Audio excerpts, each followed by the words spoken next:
जमीन की हकीकत और अभिभाषण के तथ्य मेल नहीं खाते हैं और ये चिंता का विषय है। पैरा 2 कहता है स्थिर सरकार। अरे समाज अस्थिर है तो स्थिर सरकार का क्या करें?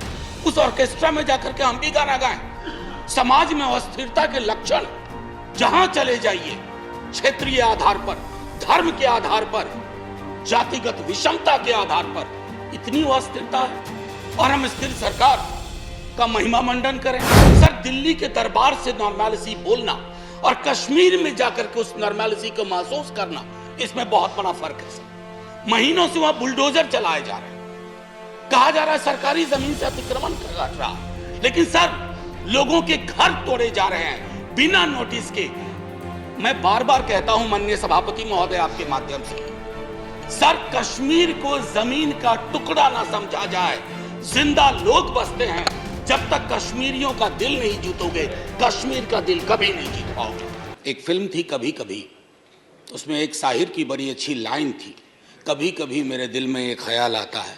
तो बाकी जो आगे है वो नहीं कहूँगा क्योंकि संदर्भ दूसरा है, लेकिन कभी कभी मेरे एक दिल में एक ख्याल आता है कि राजनीतिक जिंदगी में अगर हमारी महामहिम राष्ट्रपति खुद से अपना स्पीच लिखने लगे, अभिभाषण, तो शायद ये स्तुति गान ना होता जो इतने पन्नों का मिला है।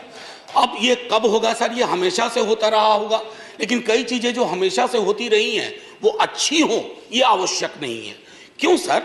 क्योंकि जमीन की हकीकत और अभिभाषण के तथ्य मेल नहीं खाते हैं सर, और ये चिंता का विषय है।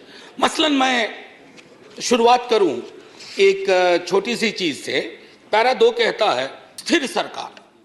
अरे समाज अस्थिर है तो स्थिर सरकार का क्या करें? उस ऑर्केस्ट्रा में जाकर के हम भी गाना गाएं। समाज में अस्थिरता के लक्षण जहां चले जाइए, क्षेत्रीय आधार पर, धर्म के आधार पर, जातिगत विषमता के आधार पर इतनी अस्थिरता है और हम स्थिर सरकार का महिमा मंडन करें। सर, स्थिर सरकार वो होती है जो समाज में अस्थिरता पैदा ना होने दे। यहां उल्टा मामला है, ये चिंता का विषय है। इसकी अभिव्यक्ति माननीय राष्ट्रपति महोदया के अभिभाषण में नहीं होती है। सर, 370 का जिक्र आया। 370 के जिक्र को मैं, धन्यवाद सभापति महोदय, 370 के जिक्र को मैं थोड़ा चाहता हूं कि एक व्यापक कैनवास पे लें। आजकल ऑथेंटिकेशन की बहुत बात होती है। सर, मैं पूरी की पूरी किताब लेके आया हूं, कश्मीर आफ्टर 370, अनुराधा भसीन जी ने लिखी है, कश्मीर टाइम्स की एडिटर रही हैं। सर, लगातार खबरें आ रही हैं, आप कहते हैं कि नॉर्मैलिटी है। सर, दिल्ली के दरबार से नॉर्मैलिटी बोलना और कश्मीर में जाकर के उस नॉर्मैलिटी को महसूस करना, इसमें बहुत बड़ा फर्क है। सर, महीनों से वहां बुलडोजर चलाए जा रहे हैं, कहा जा रहा है सरकारी जमीन से अतिक्रमण कर रहा है, लेकिन सर लोगों के घर तोड़े जा रहे हैं बिना नोटिस के। मैं बार बार कहता हूं माननीय सभापति महोदय आपके माध्यम से, सर कश्मीर को जमीन का टुकड़ा ना समझा जाए। जिंदा लोग बसते हैं। जब तक कश्मीरियों का दिल नहीं जीतोगे, कश्मीर का दिल कभी नहीं जीत पाओगे, चाहे आप लाख कोशिश कर लें। सर, भ्रष्टाचार के बारे में भी कहा गया, तो सर मैं तो सोच के आया था कि ऐसी कोई बात ही नहीं बोलूंगा। अचानक आपको देखा और आप आए, बीच में प्रवेश की, एक कहानी याद आई। एक राजा को तोतों का बड़ा शौक था, कारोबारी तोते रखते थे राजा साहब, तोते का बड़ा शौक था। नहीं, आप बताइए, मुझे देखते ही आपको भ्रष्टाचार की क्यों याद आ गई? नहीं सर, भ्रष्टाचार की नहीं, राजा की याद आ गई। इसको क्लैरिफाई कीजिए। सर, राजा की याद आई। We have a distinguished member here from the same fraternity. Sir Raja की याद आई। सर तो कई तोते थे उसके पास, लेकिन अचानक उसका स्नेह एक खास तोते के लिए काफी हो गया। गौतमी प्रवृत्ति का तोता था, तो सबको चांदी और स्टील की कटोरी मिली, उस तोते को कनक कटोरी मिली। और तोते से राजा सलाह बहुत लिया करते थे, और तोता सलाह भी देता था, भूत भी ठीक करता था, भविष्य की बात भी करता था। एक दिन उस तोते के बारे में कोई अनुसंधान आ गया पड़ोस से। उस अनुसंधान के बाद तोता थोड़ा बीमार रहने लगा। अब उस बीमार तोते की वजह से राजा ने भी खाना पीना छोड़ दिया, लेकिन उस तोते का एक और भाई था जो विनोदी स्वभाव का था। अब उसने फूल नाम की एक कंपनी और एक हाँ बैंक हुआ करता था।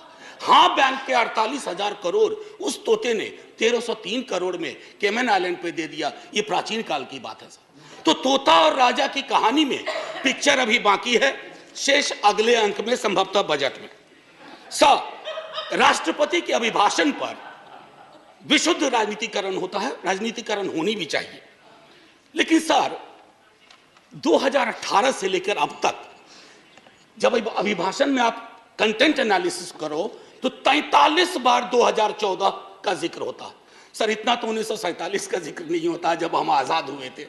2014, ये कौन से इतिहास की समझ विकसित कर रहे हैं कि 2014 से पूर्व इस देश में अंधेरा था और 24 में अगर कुछ और हो गया तो देश में सन्नाटा हो जाएगा। सर, शून्य और सन्नाटे के बीच में माननीय सभापति महोदय, मेरे वक्त, वैसे भी हम लोगों का अच्छा वक्त नहीं चल रहा है, तो मेरे वक्त में 2 मिनट का इजाफा कर दीजिएगा। एक स्पीकर हमारे और होंगे, संभव उनका कट जाएगा। सर प्लीज, मैं क्यों कह रहा था, आप मेरे भावार्थ को नहीं समझे।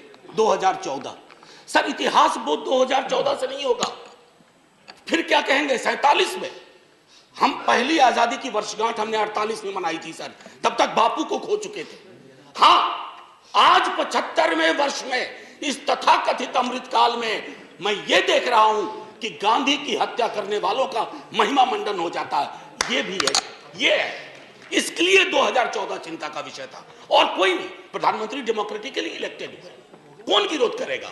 लेकिन डेमोक्रेसी में कई एनोमलीज आ रही हैं, विसंगतियां आ रही हैं, उनका जिक्र ना करूं तो पार्लियामेंट फिर किस बात की। सर, राजेंद्र बाबू तक टॉलरेंस की बड़ी बात हुई, उनसे लेकर के सहिष्णुता की बात हुई। अब सहिष्णुता शब्द गायब है अभिभाषण से। क्या नहीं चाहिए हमें सहिष्णुता? क्या हम नहीं देख रहे हैं कि हमारे समाज में कटीली दीवारें लगाई जा रही है, कौमों के बीच में बुलडोजर प्रतीक बनता जा रहा उत्पीड़न का, माइनॉरिटी राइट्स के हनन का। ऐसे दौर में सर, ऐसे दौर में टॉलरेंस शब्द का बार बार उठान होना, बयान होना, यह आवश्यक था।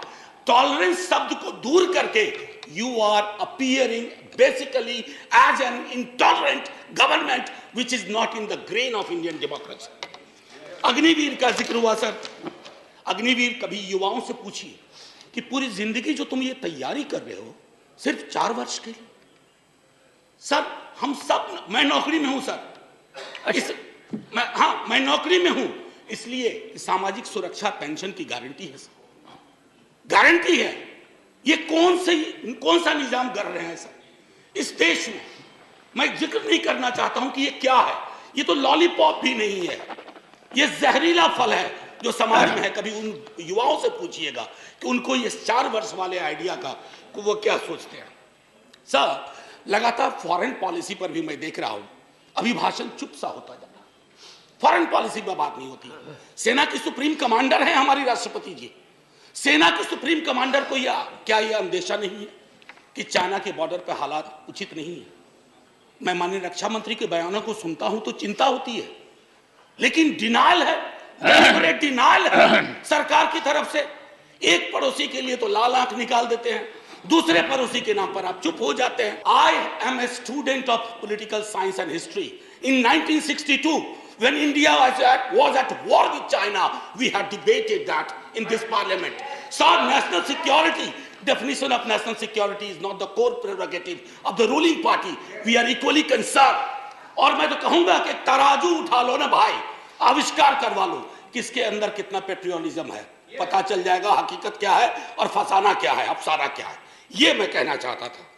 सर, लगातार बीते वर्षों में अगर मैं कहूं फिलिस्तीन का जिक्र हुआ करता था।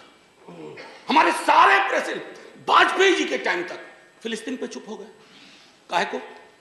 क्या वजह है?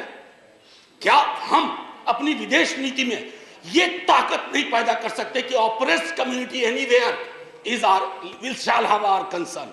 कितना बदल गए हम सर। मैं जानता हूं हिंदुस्तान के नजरिए से देखिए, लेकिन हिंदुस्तान की नजर मत बदलवाइए। जो 47 में नींव रखी गई थी, उस नींव को मत हिलाइए। उस नींव को हिला दीजिएगा तो पार्लियामेंट की बिल्डिंग भी ढा ढा के गिर जाएगी। ये चिंता का विषय है सर। जुडिशियरी, उसके बारे में भी जिक्र था। जुडिशियरी पर आजकल मैं देख रहा हूं 2 चम्मच सुबह 2 चम्मच शाम के हिसाब से बयान आते रहते हैं सरकार की ओर से। साहब, हम सब जानते हैं कि जुडिशियरी में रिप्रेजेंटेशन होना चाहिए।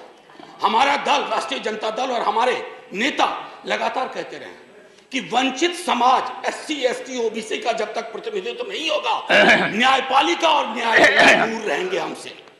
लेकिन सर, मामला अब बेसिक स्ट्रक्चर पर आ गया और बयान ऐसे आ रहे हैं जिनको न मौलिक की समझ न संरचना की समझ। बेसिक स्ट्रक्चर पर मैं तो और किसी को नहीं कहूंगा, आप आडवाणी जी को देख लीजिए, उनको पढ़ लीजिए, पता चल जाएगा।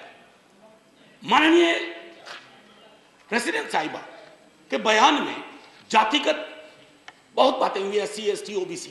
सर, पूरे देश में एक लहर चल रही है जातिगत जनगणना की।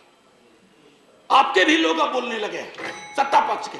सर, मैं 12वें मिनट में खत्म कर दूंगा, हालांकि 2 मिनट आपको जोड़ना भी था सर, माफी के साथ। मैं सिर्फ ये कहना चाहूंगा सर कि जातिगत जनगणना के लिए सरकार, आपका कोई नुकसान नहीं होगा। मैं आपको यकीन दिलाता हूं, थोड़ा फायदा होगा। हकीकत देखिए कौन कहां खड़ा है, इसलिए बिहार में हम सर्वेक्षण करवा रहे हैं। प्रेरणा लीजिए ताकि जिनका हक, जो वंचित रहे हैं, अब ब्लास्ट फ्रॉम द पास्ट अक्सर आता है, नाम बदलो नाम बदलो। डेली पार्लियामेंट के बाहर कोई पूछता है, आज वो फलाना का नाम बदल रहा है। मैंने कहा यार, पीस मिल में क्यों करते हो, खुदरा खुदरा कर रहे हो, थोक में करो, थोक में करो। अभी मंत्रिमंडल का विस्तार शायद होगा, एक मंत्रिमंडल बनाओ, नाम बदलो मंत्रालय, एक साथ बैठ करके एक बार में हिसाब कर दो। अरे साहब, नाम बदलने से इतिहास बदलता ना, तो नाम बदलने वाले खुद बदल गए, इतिहास नहीं बदला। हड़प्पा की सभ्यता से लेकर जो कुछ आज तक हुआ इस मुल्क में, वो हमारी धमनियों में है, किसी को कमतर मत दिखाइए। और रही बात मुगलों की, आपके अंदर तो एक बहुत बड़ा मुगल है, वो भी बिल्डिंग बनाने का शौकीन था, अभी बहुत शौकीन है। खैर, एनीवे सर, मैं आखिरी टिप्पणी ये करूंगा आपके समक्ष सर, बिना नाम बताए बता रहा हूं।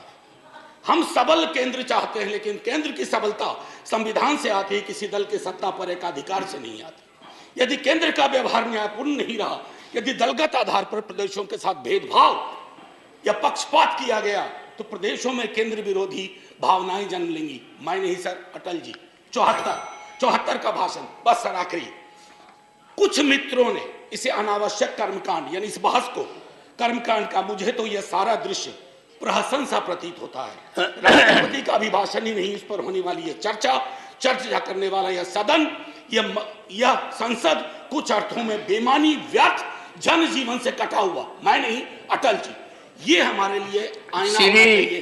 सर, आखिरी सर, एक जय हिंद तो बोलने दीजिए सर, जय हिंद बोल देने दीजिए, 2 मिनट मेरा जोड़ना भी है आपको। सर, मैं सिर्फ ये कहूंगा, जय हिंद बोलने से पहले सर, ये अवसर होते हैं सदन में जितने लोग हैं, मैं सबका शुक्रिया अदा करता हूं, लेकिन लोकतंत्र नहीं बचेगा ना सर, तो सिर्फ अगर तंत्र बच गया तो कुछ बचेगा नहीं। जय हिंद सर, शुक्रिया बहुत बहुत। और आपके मन में कभी कभी ख्याल आता है, वो बाकी चेंबर में बताइए। जी सर।